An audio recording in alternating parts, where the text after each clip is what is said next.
Well, I'm talking here with Julian Meijer, and he's from Ho Chi Minh town or Saigon, and we're looking out of his apartment, and it looks really good. And we're going to talk about how are things in Asia, how are things in Vietnam, how are things in China, where he lives, and how do they look at the European way of dealing with it, and what does he expect of the future? Julian, thank you very much for joining us. Looks like a great view outside. How is it in Saigon?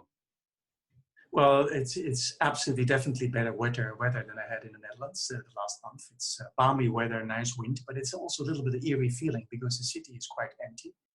The city is in sort of a soft lockdown, very similar to the Netherlands. So we are allowed to go to the supermarket, but supposed to stay home because Vietnam is very determined, very similar to China, to keep it out, keep the virus out. They have about less than 150 infected people on 100 million inhabitants. That's nothing. And that's nothing. So they are very proud and they're really doing everything to keep it out. So today they actually here closed the airport. So they really like to start, and 100 cases is nothing. And how many people died? Zero actually so far. But to be honest, I have a Vietnamese friend here and his parents who are medic people who are doctors in retirement. They have been recalled from retirement to go to hospitals in a provincial town. And he said, well, there is maybe 300 people in the countryside we don't know about. So the figure should be lower. It's nothing. I mean, you have nothing. And why is the city then so much in lockdown, and why are they so strict? Well, it's a very similar strategy to China, but with a little bit more friendly Southeast Asian face, so to speak. Well, they are very proud that they have been able to control the virus so far. Yeah. And what we have seen in the last weeks is exactly the same that's happening in Singapore, in Taiwan, but also in China, is that the returnees are coming back. So a lot of Vietnamese students and business people, they are fleeing out of Europe and also out of the USA.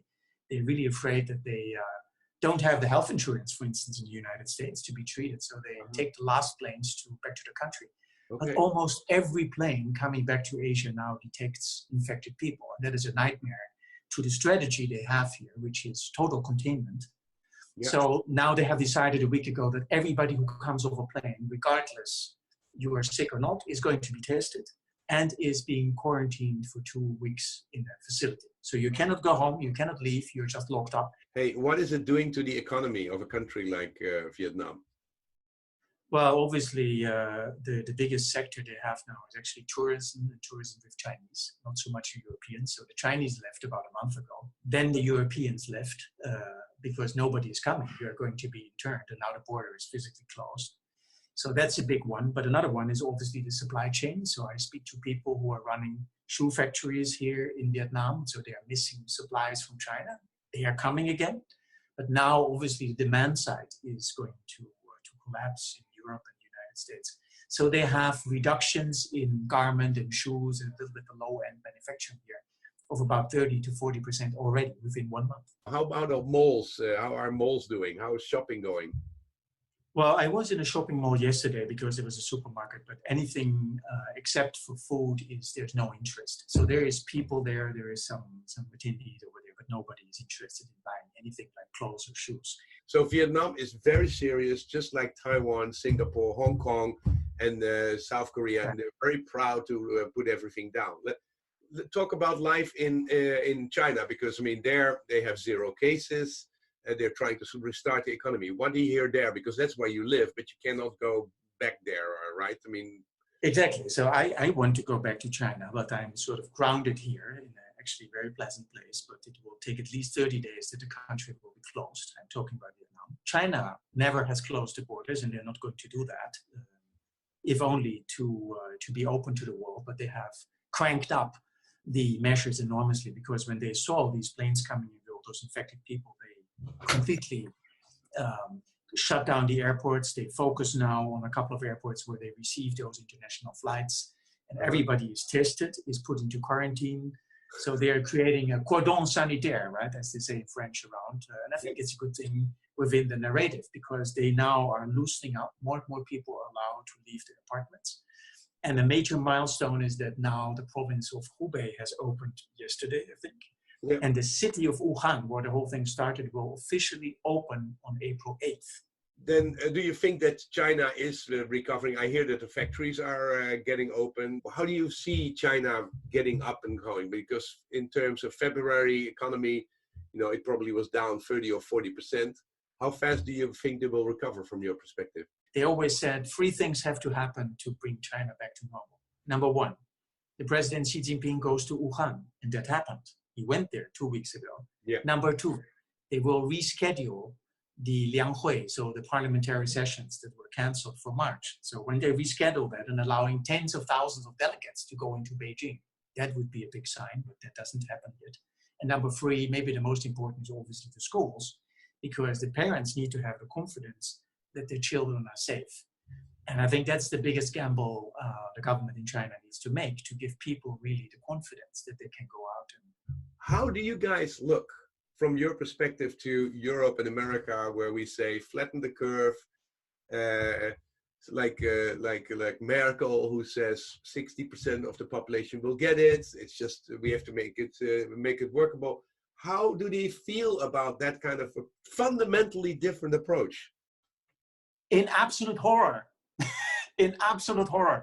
There is enormous debates on social media in China, but also in Vietnam, that people don't wear masks, that people are still mingling. They think it's really irresponsible. So I think there is a lot of, so China is now sending a lot of masks to the West, but there is a fundamental thing.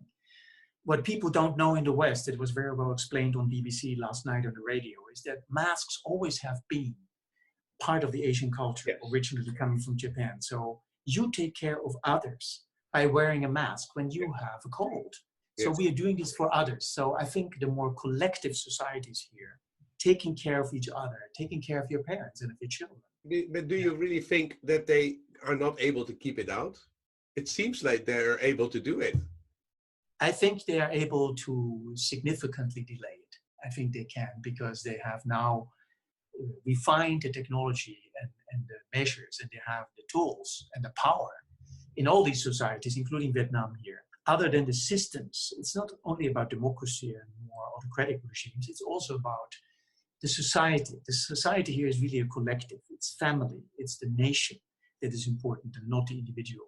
Yeah. And personally, I have to say, I don't see it that much anymore here, but if I see people going out on the beach and not keeping the 1.5 meter distance, I'm seeing the press conference of the Dutch and Austrian prime ministers really asking people to be more cooperative. That is a shock to Asians, and also to me, to be honest. So I think. Yeah, so this is not good for this whole thing. I mean, we see it as the Chinese virus or the Asian virus, but this is actually going to look really. The Europeans and the Americans are going to look really bad in the eyes of the Asians.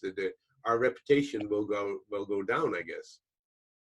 Well, they have sacrificed, right, in China by sitting at home for 8 weeks and letting their economy seriously go down the drain. And now they see something else. So I think the story is unfolding. There is no conclusive answers to this yet. But I think what I should highlight is that the discussions you have on a scientific basis in Europe and the US, that we should reopen everything to support the economy and just take our losses that very elderly people might die, that is unconceivable here in the East, because here you have Confucianism, which actually puts older people, your parents, your ancestors, highest in the whole pyramid of society. So it would be impossible to speak aloud and just, take your losses by letting older people die. That is unconceivable here. What do you think of the Netherlands when you look at our press conferences and our coverage? So in the Netherlands, you see that the Dutch are really, as you say in Dutch, vrijbuiter. So Dutch really appreciate their personal freedom. Eventually, even in the Netherlands, people will get buy-in if they are convinced. And I think the government and the Prime Minister of the Netherlands has done a good job in communicating this. So I think we're now in a transition phase, and we will see that in China. In China, obviously, the media is managed to put it nicely. Once people lose their jobs, like here in Vietnam, flight attendants are sent home without money. People in hotels. Then eventually the fear to survive, to have no money, will be more than the fear to be infected. And I think that is something the politicians already are seeing, for the fear of not being elected. And I think that will be a very interesting trade-off to see this tipping point when all those countries, and I think the government in China already actually is pushing officials to go out and have dinner in public spaces, to show people that it's safe.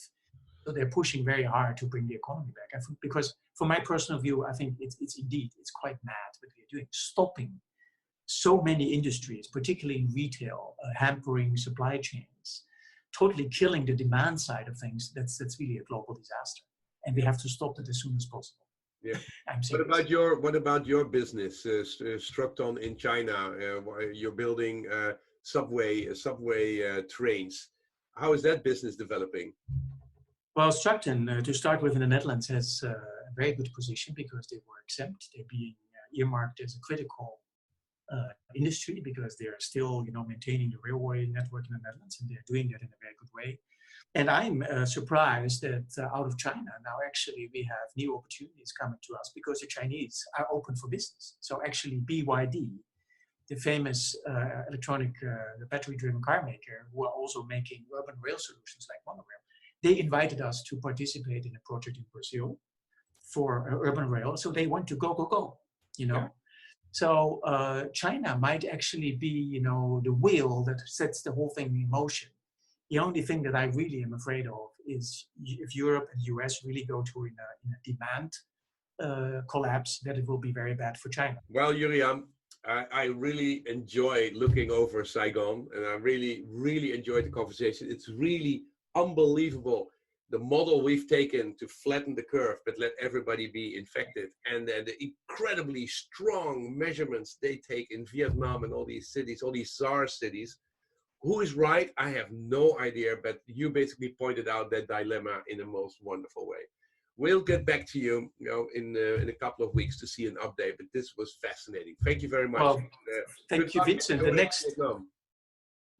next call we will have is out of my quarantine hotel room in China, because that will happen. That will the next one. When you go to China, and make as many photos so that we can also put it in there in the video. Hey, thank you very much.